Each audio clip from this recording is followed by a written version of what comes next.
All right, welcome to the Scarlet Faithful podcast. I'm Aaron Brightman. This is my rapid reaction. About half hour after Rutgers loses to Wisconsin, 24-13 on Saturday, October 7th. Listen, very frustrating, disappointing loss. Rutgers. I think physically they showed that they can compete. That they are really not off anymore in terms of Big Ten play. This team is there. It's just a matter of learning how to win. And they made key mistakes that cost them the game. And nothing sticks out more than that pick six at the end of the game. End of the first half. Rutgers, I think part of my frustration is the way that they approach things offensively before then, right? So you had 5 drives to start the game, 4 3 and outs. It was very conservative. They were trying to run on Wisconsin. It wasn't working. And the whole first half, the defense was on their heels in terms of being on the field so much. They finally wore down for that, allowing a touchdown late in the second quarter, made it 10-0. Defense played fantastic the whole game, but it was 10-0. And then finally, you're at the end of the half, and Rutgers starts to open up things, and they start to move the ball. And Wimsatt made a couple of big throws to Jaquay Jackson. He had that huge run, which really showcased his ability to get down inside the 5. First down, I think it was a handoff to Manungai, went nowhere. And then that second down. The clock's running down on the game clock. They do have 2 timeouts remaining. Hindsight's 2020, but they didn't use a timeout down there. And then they call an out route for Dremel, which, they had run against Virginia Tech and Wagner, scored on both. But that was a play they went to the well on a third time. And Wisconsin knew it was coming. Wimsatt made a bad decision. He made a bad throw.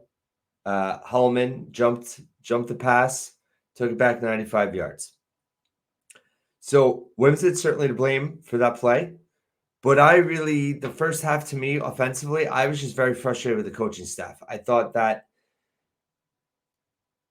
they were just too conservative, and it's funny. It's almost like they're fighting themselves. Like, I guess my biggest point in this is, what is the identity of the offense? If the identity is that the offense is a ground and pound offense, we're going to take some shots here and there, but we're going to run it. You don't see it it's like they're so conservative. And then when they have opportunities, in the fourth quarter, it was 4th and 1, and they go into shotgun and throw a pass. Like, why don't you try to run it down their throats? And, that was a turnover on downs. And Rutgers did come back. You had the fumble that Motoré forced in the fourth quarter. Troy Rainey recovered. Wimsatt had 2 nice throws to Ian Strong for a touchdown. First one set up the touchdown, then he had the touchdown. And this 24-13. But, in key spots, like second down, right? There's like 20 seconds to go. You're down 10-0. Worst case, you kick a field goal, you're 10-3, and you get the ball to start the second half. So I'm not against throwing in that situation. I think, Wimsatt ran it down to the 4 or whatever it was, had a big run. I would have liked to see him get the call again, it's some kind of RPO play. I'm not opposed to a pass, but, you throw a high-risk pass in that situation. And I understand Wimsatt executed it perfectly the first 2 games, or the 2 prior games. Did not execute it well at all, but it was predictable. It was predictable in that case. And it was also a high-risk, high-reward play where there is no one around if that gets intercepted. And Wimsatt's now thrown 2 interceptions, both for pick sixes, both on the road in key spots. And it's changed the game in both. It was the killer in both losses for Rutgers. So, yes, Wimsatt has to be better. He missed some throws today. He showed some toughness. He got knocked out with that hit to the head, came back, did throw a touchdown late. Accuracy is an issue. He missed a key throw. I think it was in that fourth quarter, that first fourth quarter drive, that turnover downs. He missed Dremel, who was open.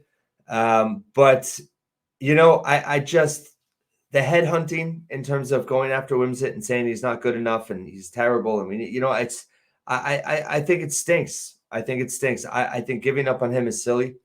I think honestly that the coaching staff, what frustrates me is that I don't think they make a big enough effort to get him into rhythm. I think they do want to run the football, and they're running the football. And then when they get in a position that they're down multiple scores, then it's pass, pass, pass, pass, pass. And, Wimsett is a developmental quarterback. He's still learning, and he's not in rhythm. And I think you can't sacrifice his progression as a quarterback and his rhythm, right? Establishing some type of rhythm for him by just running it like crazy in the first half. And then when you fall behind, it's like, okay, here you go.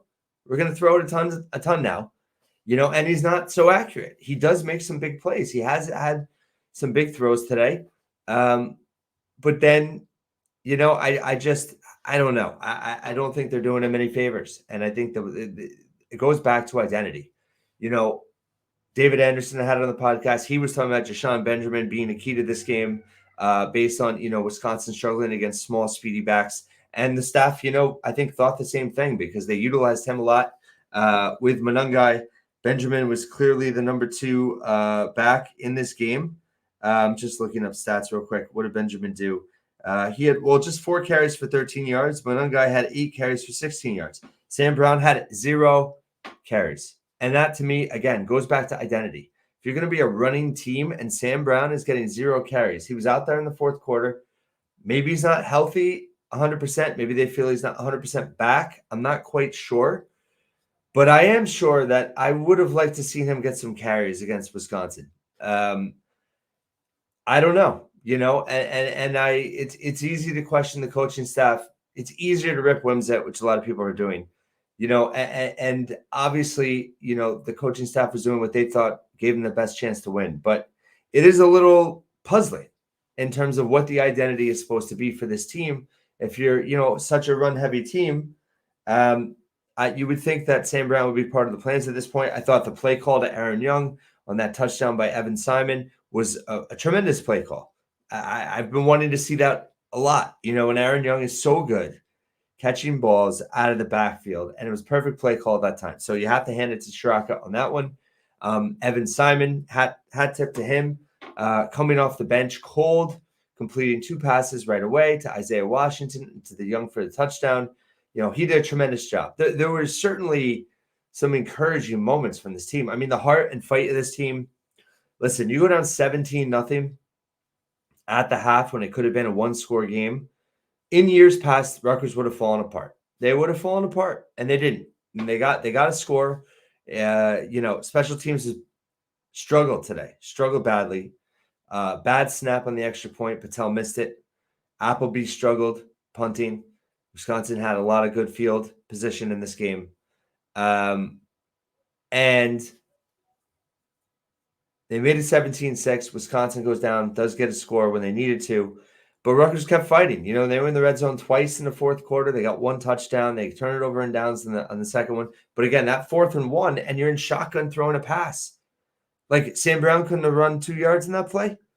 You couldn't snuck it with Wimsett? I don't know. I just feel like if you're a run team first, like, why aren't you running it on 4th and down in the red zone?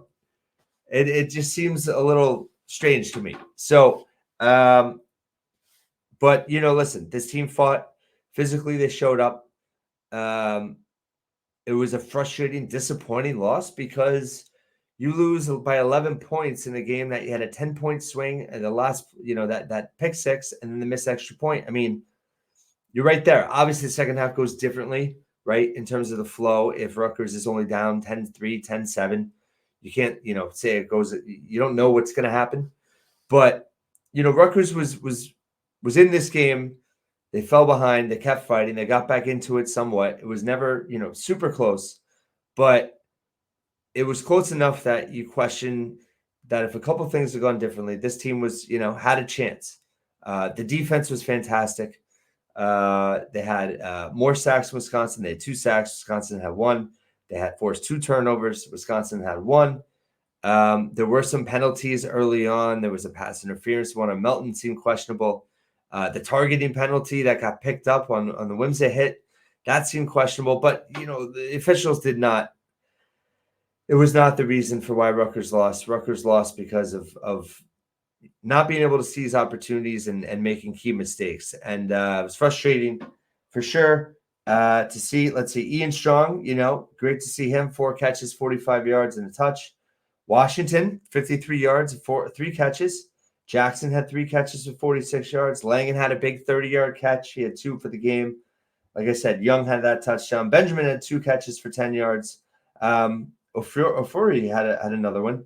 But yeah, just Gavin Wimsatt ran pretty well. He had that like I said, that run that got you into the red zone. Otherwise, what was he? If you take that run out of the game, Rutgers ran 21 times for 43 yards. So that's pretty terrible. 2 yards a carry. Both teams averaged 4.6 yards per play. Wisconsin quarterback Tanner Mordecai, he was all right. Rutgers, I thought, did a good job. Pretty decent job with pressure. They had more tackles for loss than Wisconsin. There was the defense really held up their end of the bargain. They allowed 17 points, but that touchdown they allowed, they had been on the field so much.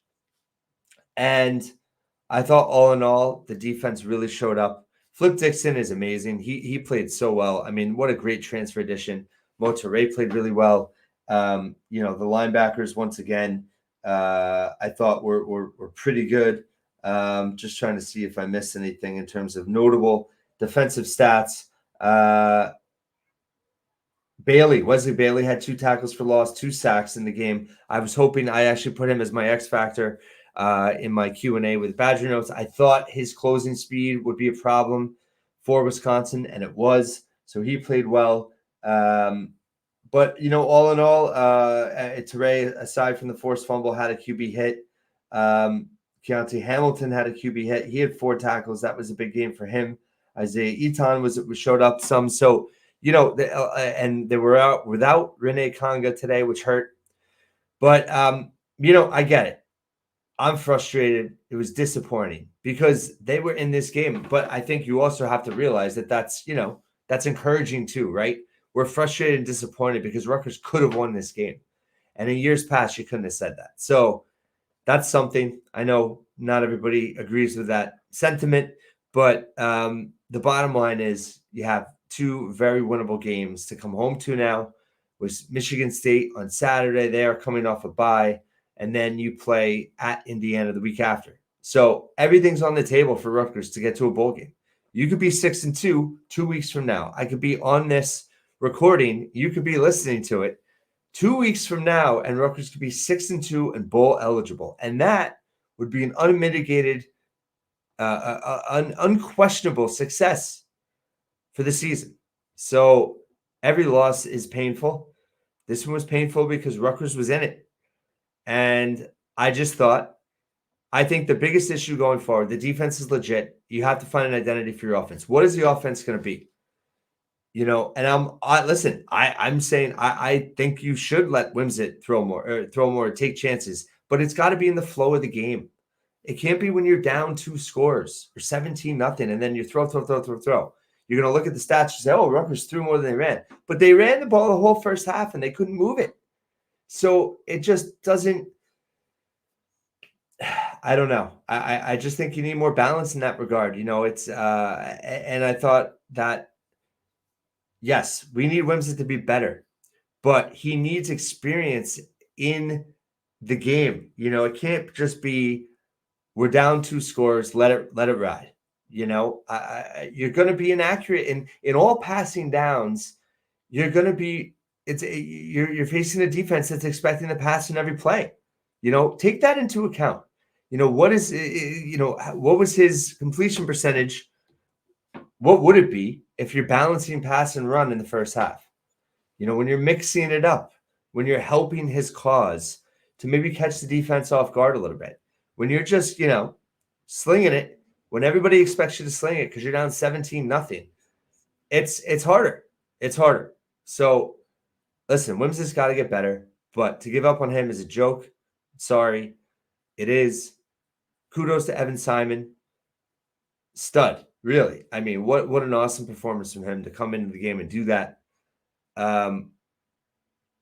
But moving forward, I want to see what the identity of this offense is going to be. And it just seems like they almost like, flip identities in the moment, whether you're doing this the whole time and then all of a sudden you're going to take this chance when if you get the points, it's a one-score game going into the locker room. Like that very bizarre. Again, easy to second guess on a pick six after the fact. I get it. But frustrating, disappointing loss. Rutgers now comes home, plays Michigan State, and they have to win it. Got to win it.